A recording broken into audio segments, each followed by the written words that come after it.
welcome to She Illuminated. I'm Jana Fuchs, a licensed clinical psychotherapist and soul coach for burnt out women and moms looking to take control of their stress and say hello to a more joyful life. I'm also a mom to two incredible young humans, one of whom is autistic.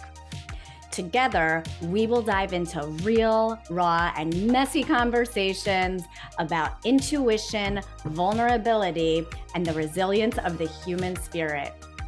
We all deserve the gift of connection to ourselves and to our lives. So let's spend a little time together here, and perhaps we can walk through the rest of this day feeling just a bit more brightly illuminated. Let's go.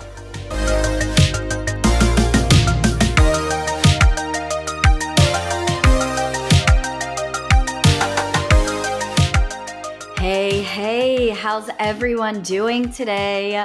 Welcome to episode 7 of She Illuminated.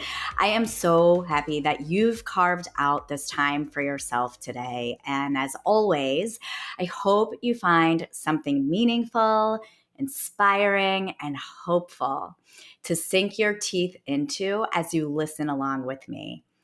And if this podcast has kept you thinking, feeling, or moving toward new ways of looking at yourself or the world around you, and you're enjoying the free content that I put together for each week, then please take a moment to rate and review the show. I'd be so grateful. You can even press pause right now to do it and then come back. It really just takes like 30 seconds or less. Okay, so I am dedicating this episode not only to all of my beloved Black and Brown friends and members of my amazing community, but perhaps even more so to my white friends and members of that same community. The topic of race feels ever present for so many people. As my Black and Brown friends more than well know, the topic did not go out of fashion at the end of COVID lockdown. And for many of my white listeners, I assume you listen to the show because something about my perspective and value system resonates with yours. And for that reason, I also assume that, like me, you've done some of your own work around exploring your whiteness and how that translates to you, the choices you make, and all of the people you interact with on a daily basis. However, if you have white skin and you feel that this topic doesn't really apply to you or interest you, it really could benefit you and those you care about to ask yourself, why not? Why doesn't it matter to me? What if there really was some benefit to me to learn about my whiteness? I promise, though the work is often uncomfortable and painful to confront, you can begin to feel a bit better in your own skin and body when you start exploring your own history of whiteness and the story of this country's whiteness. But where would you even begin if you've never done this before? What if you feel too embarrassed, too overwhelmed, too ashamed? Who helps to facilitate this kind of hard and uncomfortable work for white people? Enter Jessica Karagu, licensed narrative therapist and owner and founder of Hello Whiteness, an organization whose mission it is to consult with white people about race and racism, the idea for which grew out of both professional and personal experience. Jessica has been a dear friend and colleague of mine dating back roughly 15 years or so ago to our days in clinical training at Northwestern Graduate School. And in recent years, she noticed a growing desire in herself and other white people to delve into our deep connection to race and confront racial inequity. But she also noticed that something seems to be getting in the way. Jessica believes that, similar to her own experiences, many white people in this country have been socialized in a way that leads us not to consider whiteness or race very much, and that hides the interconnectedness of racial inequity. And as a result, a lot of white people here have little practice and limited ability to confront what it means to be white or to understand how we are tied to issues surrounding race. Because of this, Jessica began and is still on a journey to confront and interrogate her own racial identity and story. She joins with other white people to help them to do the same. Thanks to her training as a therapist, Jess is skilled in creating a safe and open space to explore the often unspoken aspects of daily life. She specializes in helping white people examine their racial identity and explore stories and language around race. Together, Jess and the individuals and groups she journeys with learn how to live in ways that align with personal values, professional ethics, and ongoing growth. She works collaboratively to help generate self driven and personally meaningful change. Her project reflects her identity as a white heterosexual American woman, and it is also influenced by her personal experiences navigating race in an interracial marriage, raising biracial kids, and fostering relationships within a multiracial community. While Jessica is not an expert on whiteness or race, she is a white person who has been trained to ask questions and delve deeply. Through exploring her personal connection to racial inequity, she has come to believe that white people have a role to play in addressing it. Jessica's educational background includes a master's degree in counseling psychology from Northwestern University and a bachelor's degree in religious studies from Eastern Nazarene College. Additionally, she completed a fellowship at the Institute for Psychoanalysis in Chicago, Illinois, and obtained a specialization in narrative therapy. She has also worked in various capacities as a clinician, researcher, trainer, writer, and psychoeducator. And so, why else am I choosing to talk about race and confronting our whiteness today?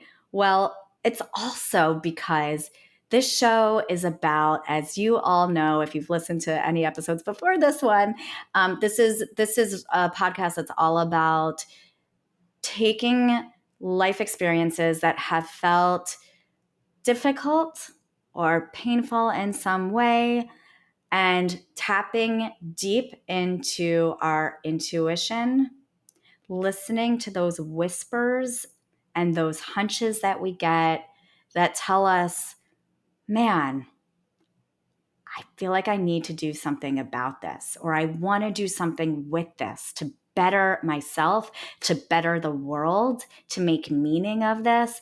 And that is precisely why I am having Jessica on the show today, because her story is one that started from a place of pain, of emotional pain.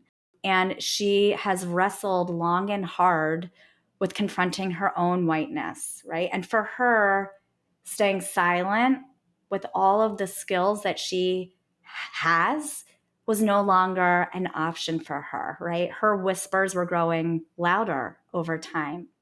And so I'm bringing her on to provide you with more inspiration and to show you that, you too can honor whatever the whispers are inside of you that are telling you there's something that you can do with this hurt and with this pain. It gives me so much pleasure and pride to introduce you now to my beautiful friend, Jessica. Jessica Karagu, welcome. Thank you. Yeah, I am just totally and utterly psyched for you to be on the show today. I have been so looking forward to this day ever since I caught wind of what you have been up to recently. And just to kind of let the listeners in on a little fun tidbit, Jess and I went to graduate school together as we were working our way towards our master's in counseling psychology at Northwestern University. And I think we were instantly drawn to one another. We had a lot in common and share a lot of the same values. We became mothers around the same time while we were working through our masters.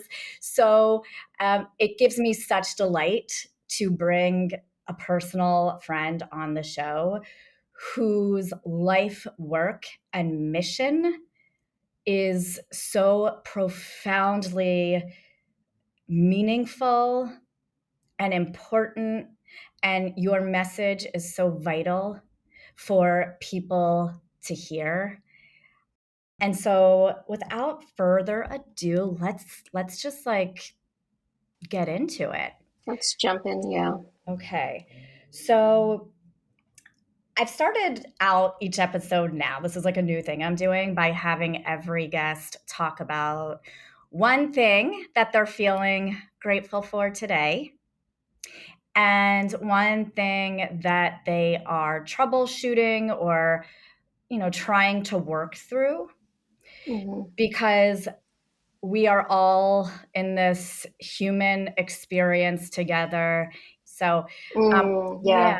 yeah, so for you, wherever you want to start with that.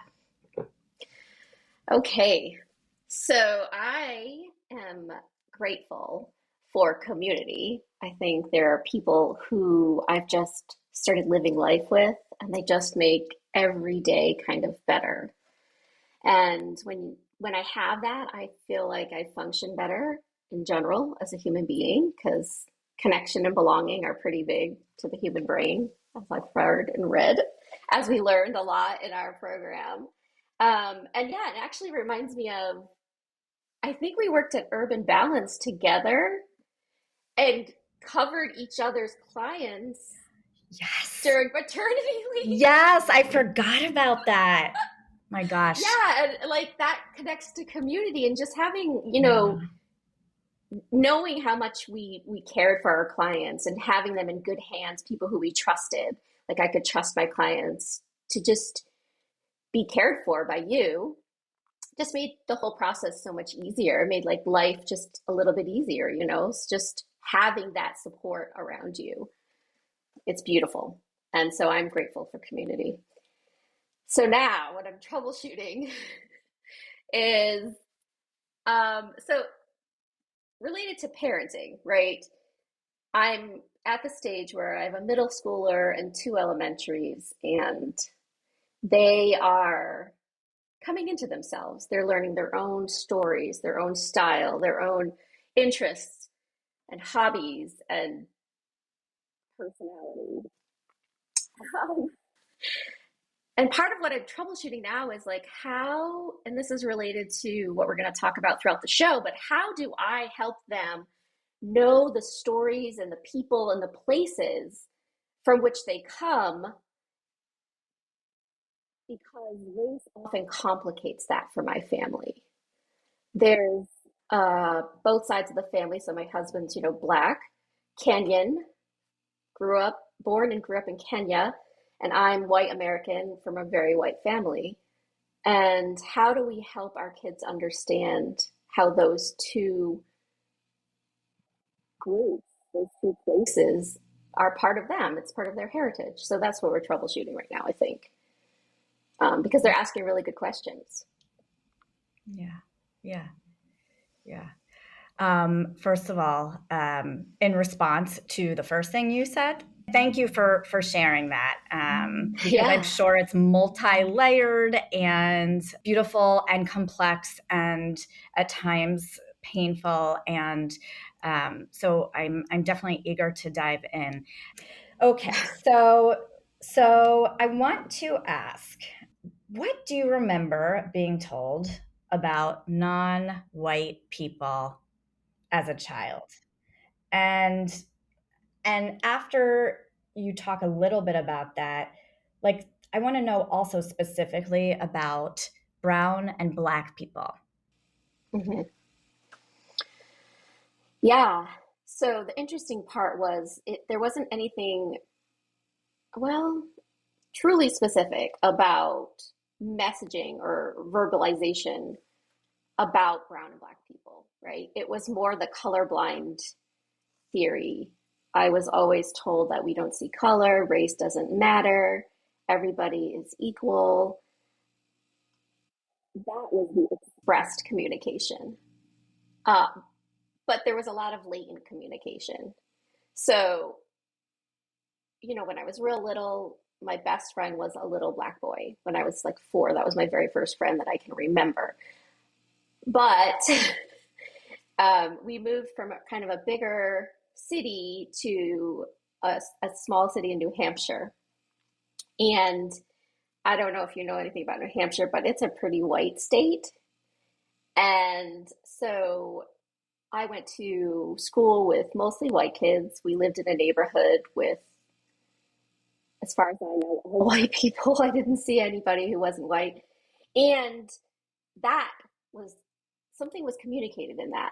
The fact that my parents, my siblings, me, we didn't really have friends who weren't white. We didn't choose in my family, like my extended family of mostly white, like all white people, we didn't choose partners who were not white. So there was a communication and all of that. Like, yes, we were saying that race didn't matter, but it looked like it mattered a whole lot because we were choosing the same race and we were surrounding ourselves with white people. And so all of this told me a lot about being white, basically. Like, we don't talk about race. We don't talk about, especially if we see a person who's not white, we don't mention their race. We don't want to acknowledge it. And that was just, it wasn't like the blatant communication again. It was like this underlying ignore race message Mm-hmm. throughout my life. Mm-hmm. So I would say that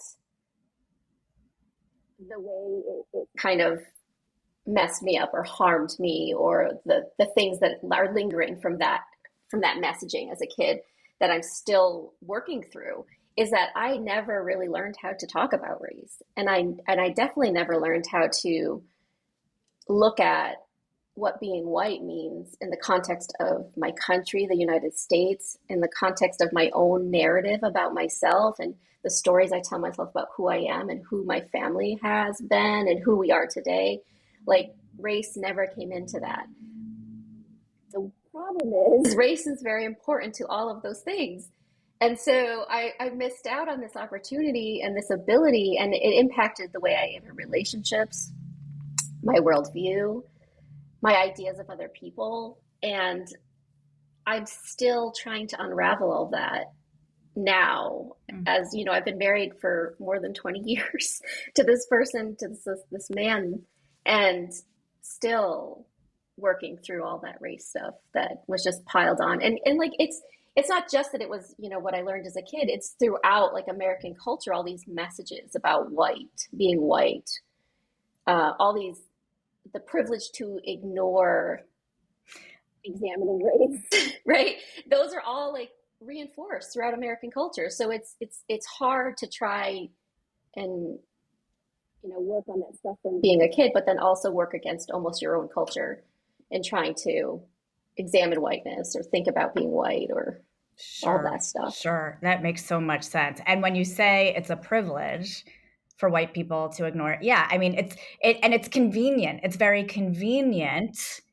Again, even if it's coming from a seemingly good place and a well-intentioned place, it's also very convenient to be able to ignore race or say we don't see differences in color. Everyone's, we're all just people, and we're colorblind, and it's very easy for white people to feel that way.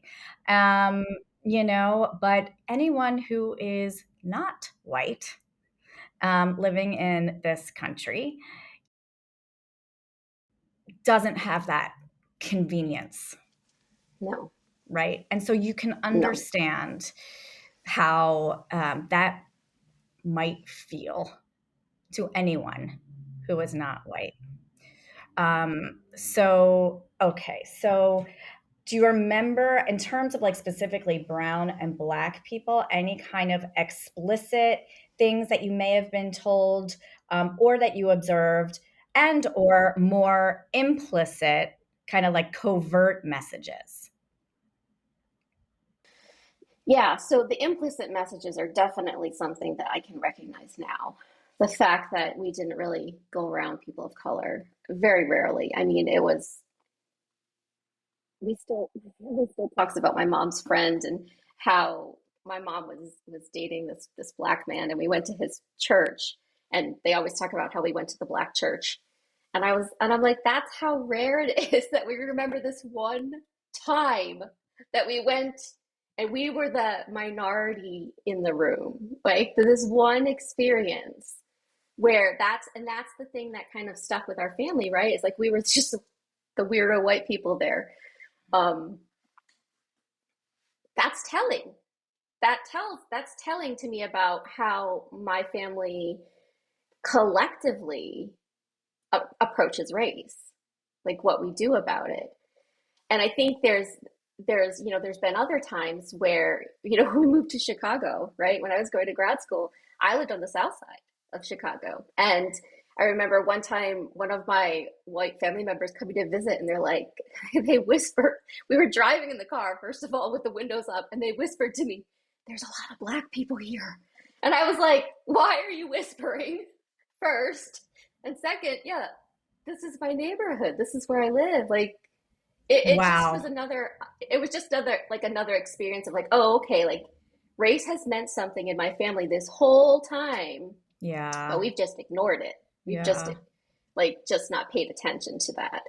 Yeah. We've said it doesn't matter, right? But Yeah. when I have these experiences, I'm like, oh no, it's mattered. It's whiteness has mattered quite a bit to us. Yeah. Yeah. Yeah. And I think for a lot of us, what you just said is really relatable on many levels, whether or not you're married to someone of the same race as you are.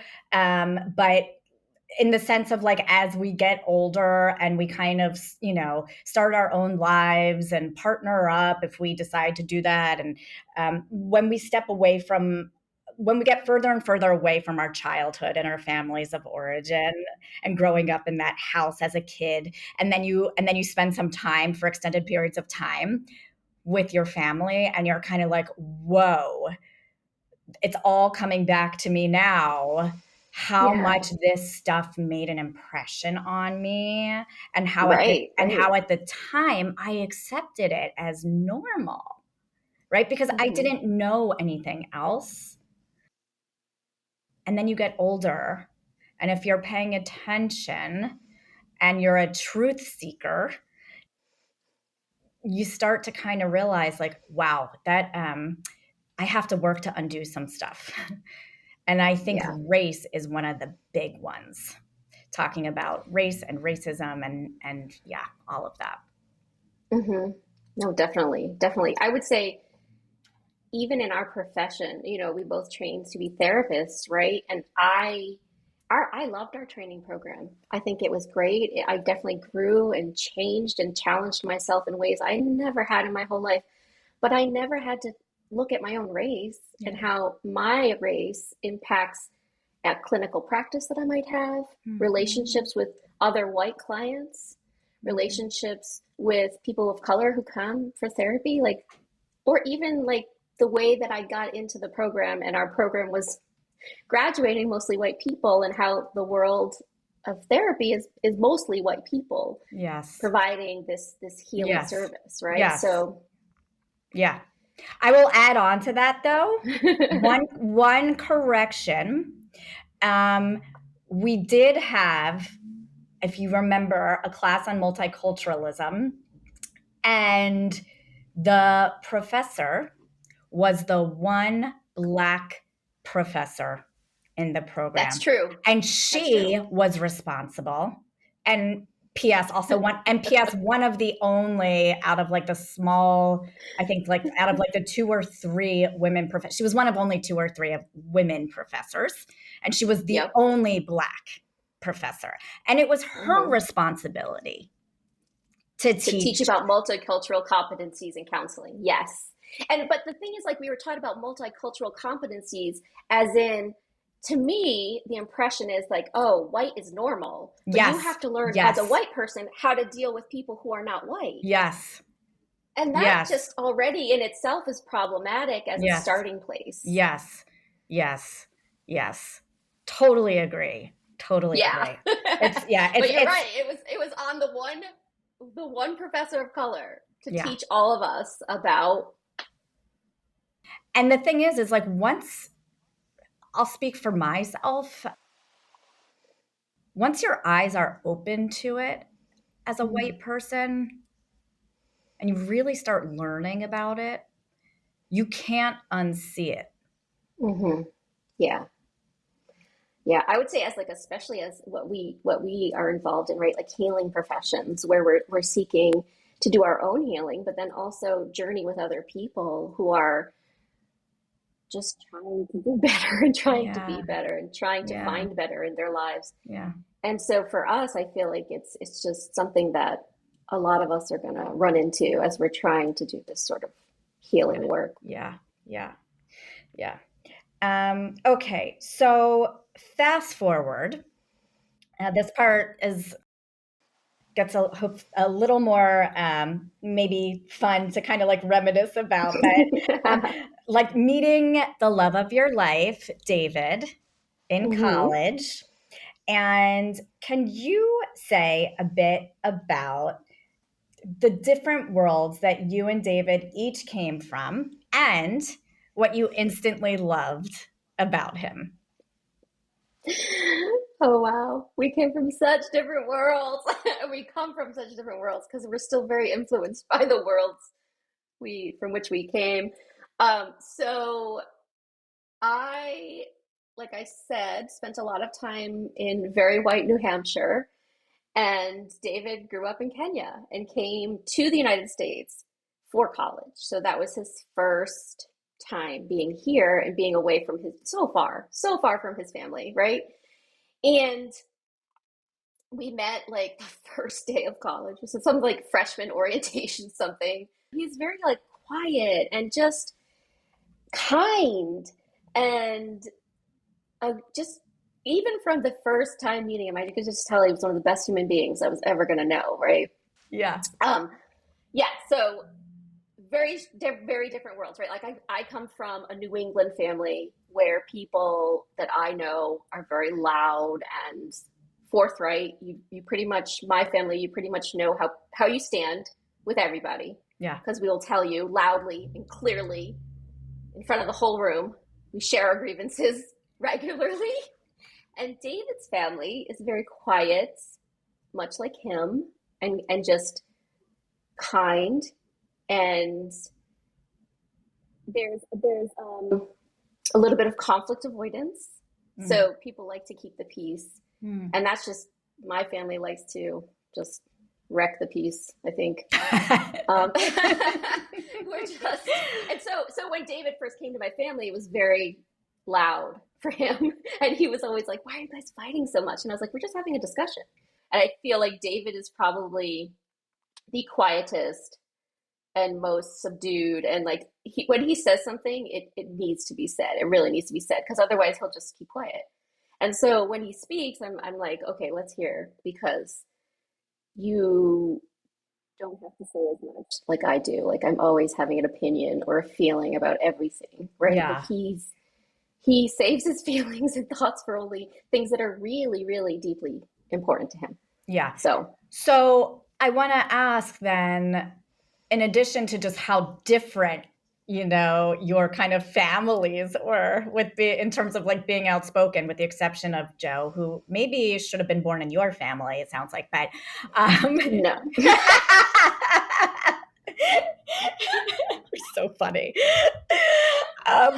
It like what else in terms of like culturally, right? So like I'm imagining these two boys kind of come over in their late teenage years for the first time to study here in the States from Kenya, and feeling perhaps for the first time that people are judging them and reacting to them in a way that maybe they've never experienced before due to the color of their skin, Mm. due to the fact that they have more melanin in their skin. Can you say more about that? Yeah, yeah. Well, I can't speak so much for Joe because we haven't had a ton of conversations about it, but David and I have talked about it a lot. And I think partly, when we chose to be with each other and get married, we kind of had to learn about race in America together because he comes from a different culture and he was not considered, I guess, a minority, like what he was called when he came here. And also, we had to learn about race together because, I grew up not knowing and paying attention to race. And then all of a sudden, he's not this full person. He's a black man here. It's like a diminishing label that's been put upon him that his whole personhood is wound up in this social identity of blackness, black maleness specifically, and what that means here in America. Like he kind of had to figure that out, and so did I, mainly for the sake of his safety, Mm. and because we see all the things that unfortunately happen to black and brown bodies in our country, and the way that there's just so much devaluing of the actual life and personhood. So yeah, so we had to learn about that pretty quickly. Yeah. Yeah. Yeah. Yeah. Did he did you guys experience any of that in college? And either way, when did you start to really, and when did he really start to kind of notice, like, oh, my safety, I need to be careful? And what was that experience like for you to kind of be with him and that bearing witness to that? I was working in the North End. They were doing the Big Dig, which is this big highway expansion program where they were putting the highway under the city, right? And so every week the exits would change. You Yep. wouldn't know. Yep. I went to school in Worcester.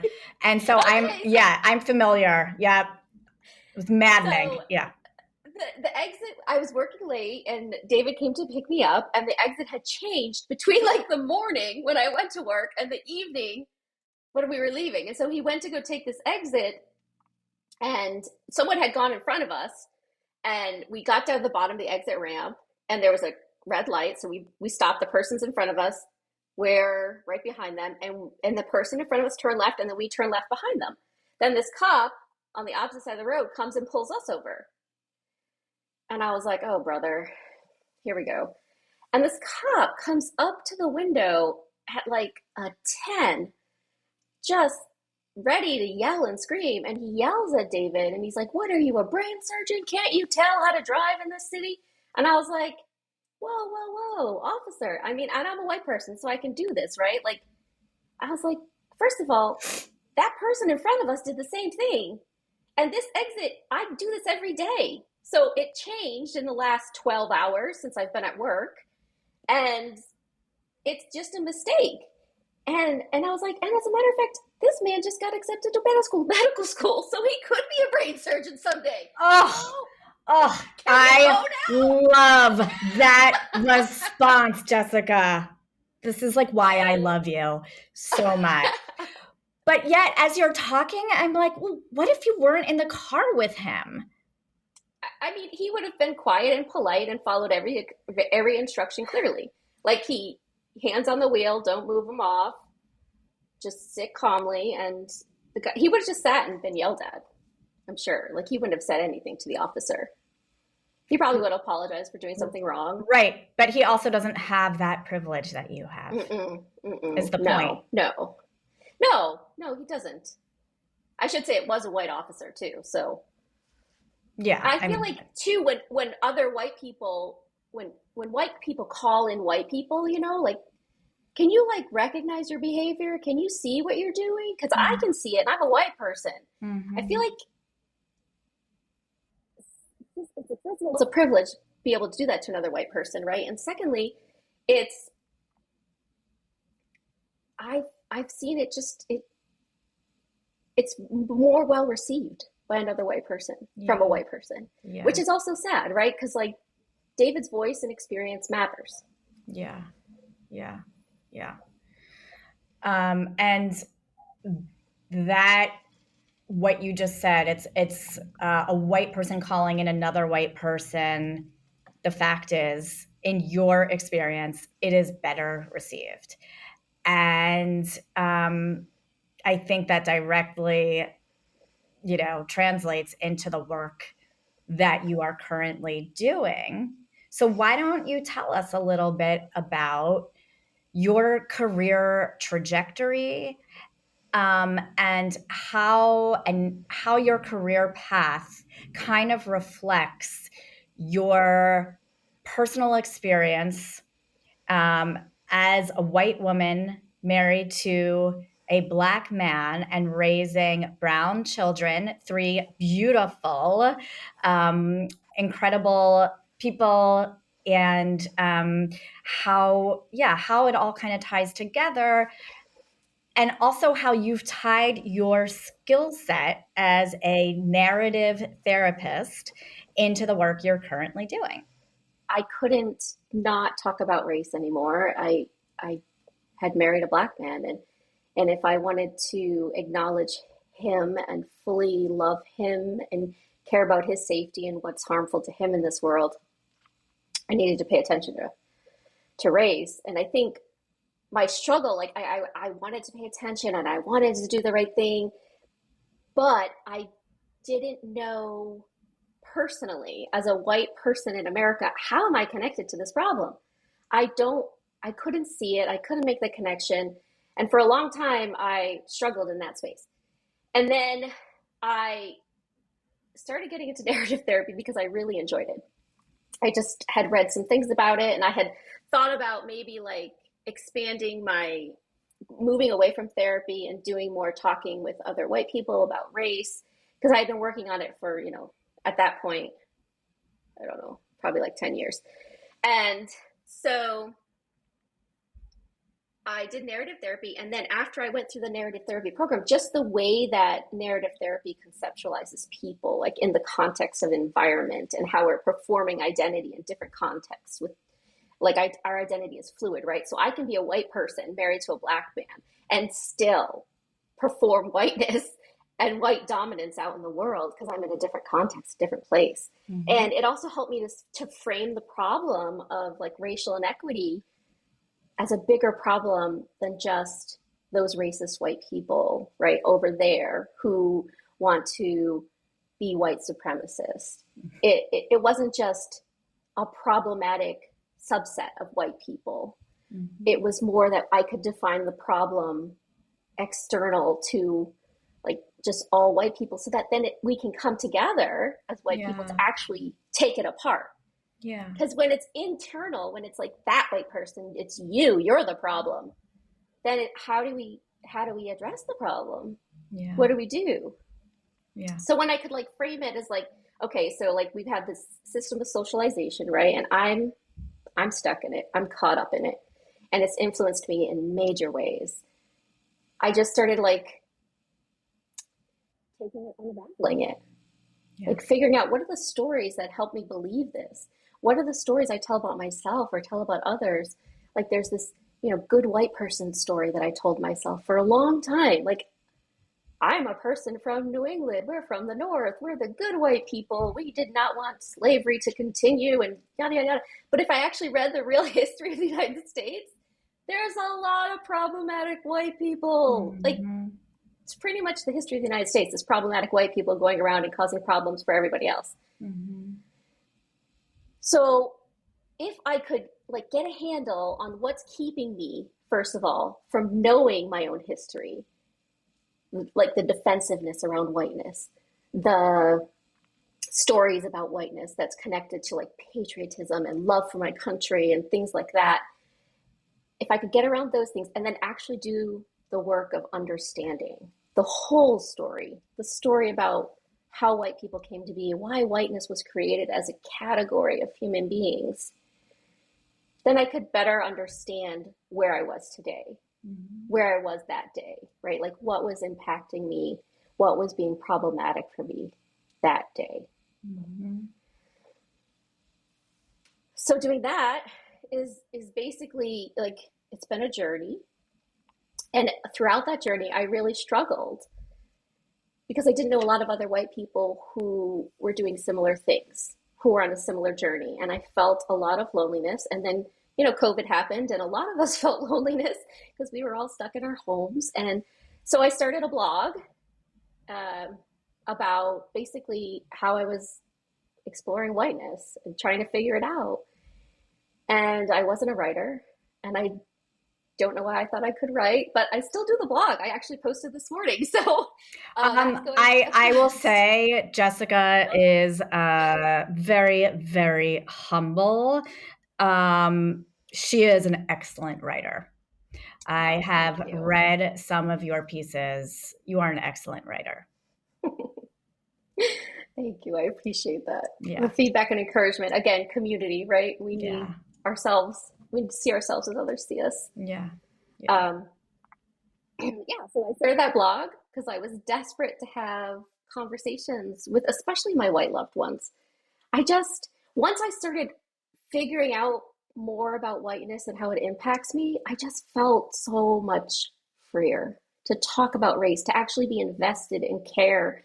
And I got a better idea of what I could do myself about racial inequity and racial injustice, especially around all those horrible, violent things that were happening to Black and brown bodies during COVID that we all got to watch from home because we were all stuck at home. So I started the blog, and then that developed into now a coaching and consulting business, or I guess service, where I pretty much consult with white people about race. And I don't know if I'm going into like who and how, but yeah, that's where I am today is doing that. Yeah. Um, I was debating if I should share this story or not. Ugh, and it's a painful story. Mm, Um, but I think I'm gonna tell it because it's important. So sadly, very, very sadly, and tragically, my mother's mother, so my maternal grandmother, was shot and killed by a young Black teenager in, let's see, my parents were 28 years old at the time. I believe that was like 1970. Hold on a second, like 1972.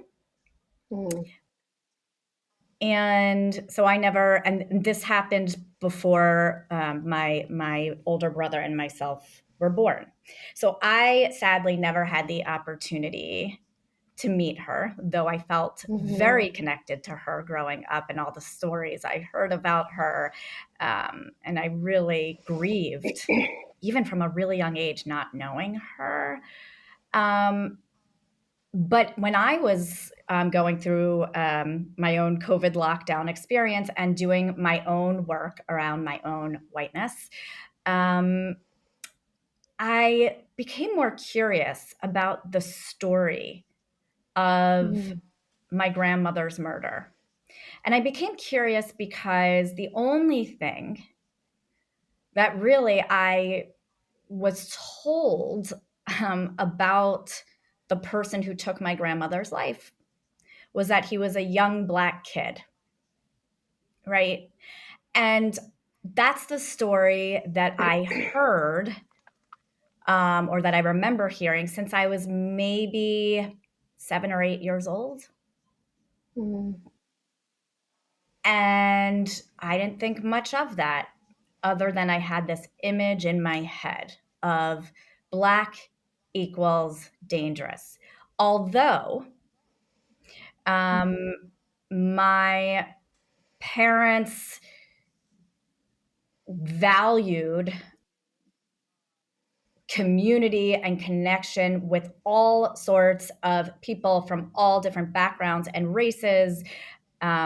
My mother started years later after the incident. She was an English professor, and she started a nonprofit for underserved youth to learn the art of playwriting so that she could give kids an opportunity to have an outlet to express themselves. And that was her way of making meaning of the event.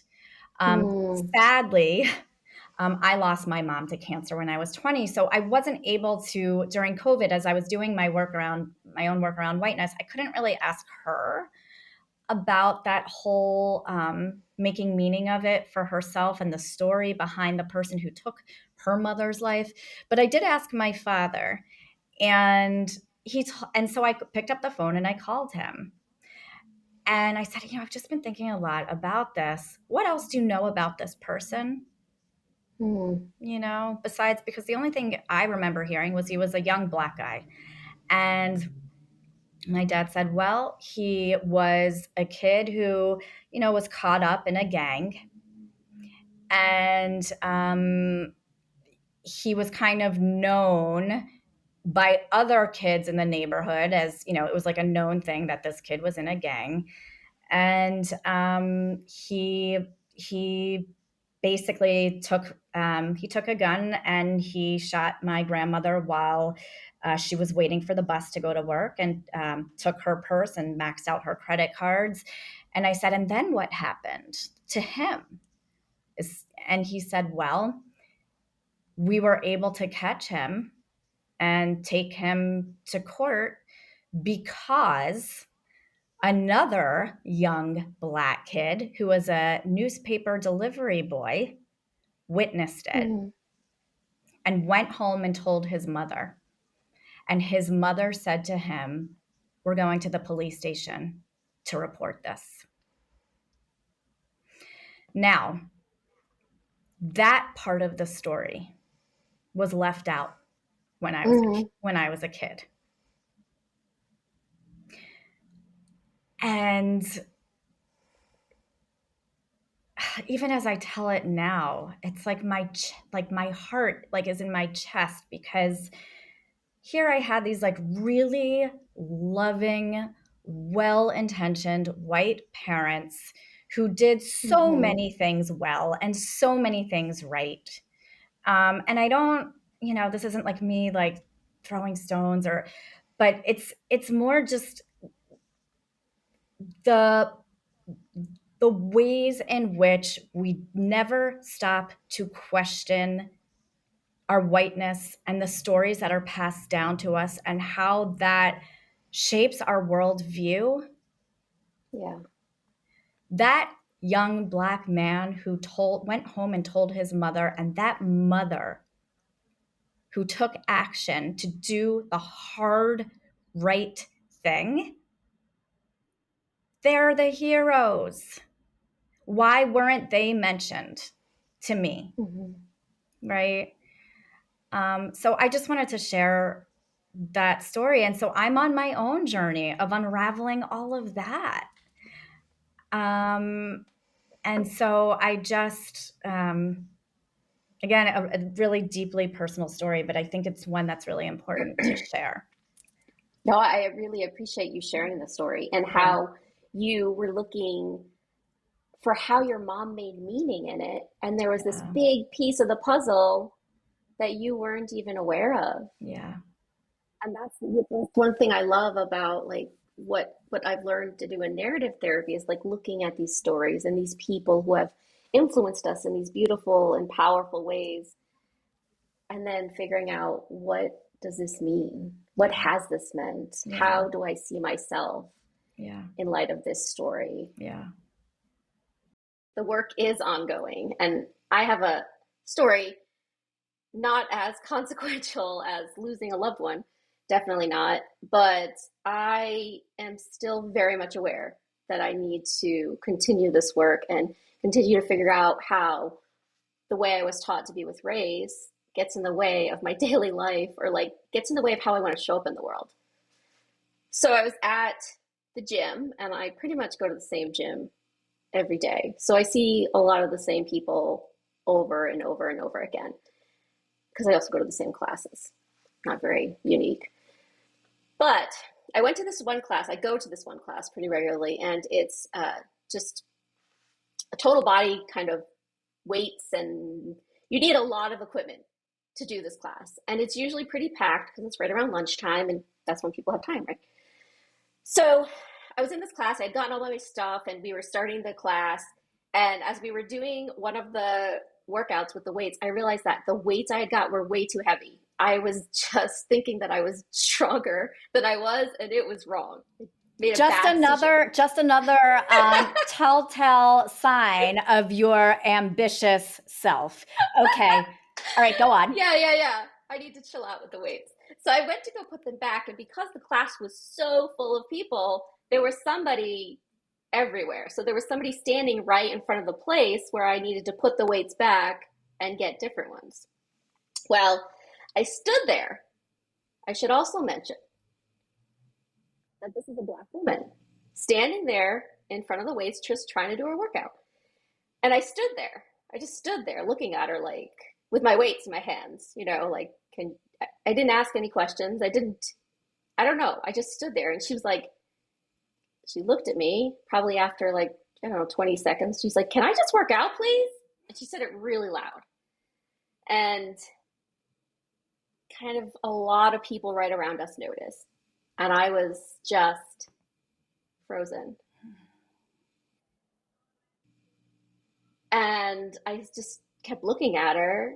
And then I eventually, awkwardly, right? Like, why am I being so awkward? I turned around and went back to my place, and then went to get some other weights from a different outside of the room. Like, I had to go out in the hallway.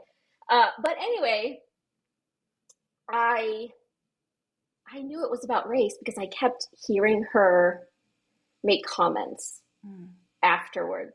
And I also knew it was about race because of how I froze because I was in front of other people. And I knew that what I was going to say or do could really be bad. And I froze because honestly, that's how I was taught to be with race as a white person. Like, I've seen other people freeze. I've seen myself freeze. It's like this inability to catch yourself and to figure out how you want to show up in that moment. Can you, and I want you to continue with the story, but can you imagine if, like, do you think your reaction and the freezing would have happened if this was a white woman standing in front of the weights? Like, how do you think you would have handled the situation in that case? Yeah, no, I wouldn't have frozen. What would you have said? I wouldn't have frozen. What would you have said or done? I would have said, "Can I please switch out my weights?" Or, right, could you just, like, scooch a second so I can just do this? Because I have a history of conflict with white women, right? Like, I know how to do that. I've done that. Been there so many times.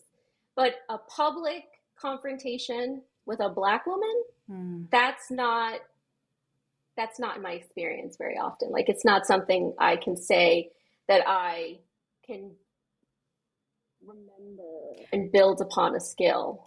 But what made you think it would have even been a confrontation? Well, she was pretty frustrated with me for just standing there, and the way the tone and the volume. She was like, "Get away from me, lady!" Like, And it also, like, I was also very, very cognizant that I was a white woman here, taking up space that really I shouldn't be taking up right now, because this person was just trying to do her workout, and she actually was just asking to do what she had come there to do, right? Like, she's not asking for anything beyond what we were all there to do. She's not asking for any special privileges or preferences. And she was already packed in like a sardine by the weights, right? And, like, kind of pushed to the side, which for her is probably in a way like a familiar feeling. Right. Yeah. Because I don't know what experience and knowledge she's bringing to the interaction too. Right. And I'm forever, always showing up to these sorts of reactions as a white person. Yes. And I don't know what that layer adds to whatever could happen. Yes. So you were frozen.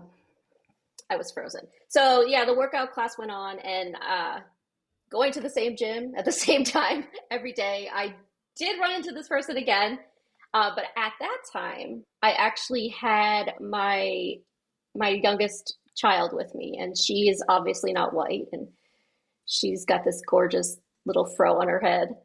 And the woman who I had that interaction with saw me with her, and she actually came over to me and was like, "Your daughter is so beautiful." And I was like, "Thank you." And she's like, "She's so cute." And I was like, "Oh, wow." And I guess I say all that to say, like, that, even that horrible, weird awkwardness that I showed up with can be overcome. Mm. And I think she saw something later, because we've seen each other several times, where maybe, just maybe, I wasn't showing up as the whiteness that she's experienced as harmful in other ways in her life, Yeah. which, because I'm sure people of color have many multiple experiences of whiteness as harmful or trying to take up space that they need to have, Yeah. that's kind of like our history here. So Yeah. Yeah. Yeah. Yeah. so there's redemption. Yeah. Oh, what a beautiful story. And I love kind of like wrapping up on that note of hope Hmm. and redemption, and that in that story you became more of a whole person, not just a white body, and she became more of a whole person, not just a black body. And Hmm. that is the juice of the work that you are doing. And I mean, man, is it important. Thank you for sharing that. You're welcome. So, can you? I know we're kind of getting towards the end here, but the work that you do now in kind of using pieces of narrative therapy, your blog, the app that you've created, um, helping other white people to kind of like unlearn um, what those well-intentioned stories that we're all colorblind, like unlearn all that shit. Who specifically, when people want to reach out to you to work with you, who specifically are the people or the groups of people that you work with most typically, and what resources and services are available to them if they're interested in working with you? So say you're a white person in a multi-race family, you partnered with a person who is not white, you adopted children transracially, so that would be like the more kind of personal level. And Mm-hmm. then also I work with organizations, white-led organizations specifically, who maybe are trying to initiate some sort of racial equity program or response, and there's something getting in their way. There's something Mm-hmm. stumbling. There's something catching them up. And I found that a lot of times it has to do with whiteness, and like partnerships can form across race as long as white people are really invested in trying to figure out what whiteness means in Mm-hmm. ourselves, to our own stories, and in our relationships. Like, it's there. And Mm-hmm. that's maybe why you're having trouble in this area. And I do implement a lot of narrative therapy like practices into it, and just the stance of, as a narrative therapist, we are influential but not directional. So there's a Mm-hmm. lot of self motivated growth and change that is happening. And oh, I do have a list of resources on my website too, where if people are looking just for a place to start, right, Yeah. they're loosely categorized. So maybe you can find where you need to start. But I have resources and books. Yeah. So videos and podcasts on the resources page, and then just books on the books page. Wonderful. And then if people want to reach out to you, what is the best place to find you? Perfect. So I have a website called Hello Whiteness. whiteness.com. And there's a little get in touch button right at the top of the webpage. You can just go ahead and click that, and I will get any responses you have right there to my email. Again, that's hellowhiteness.com. So, Pretty yeah. easy to remember. Yeah. Jess, I, from the bottom of my heart to yours, um, you're just, you're incredible. I am just so full of awe and admiration of the person who you are, and for for doing your own personal work around this, knowing what that feels like, knowing how hard and painful it can be, but also knowing how liberating and healing it can feel when progress is made. But the work never ends, is the thing. And I think that is clearly what propels you and motivates you. And of course, your beautiful family. And Mm. um, I'm just so proud to call you my friend and my Oh. colleague. And you have such an important mission and message. So thank you so, so much for being here today. And I cannot wait to share you with the world.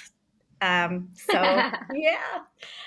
And until next time, keep shining brightly.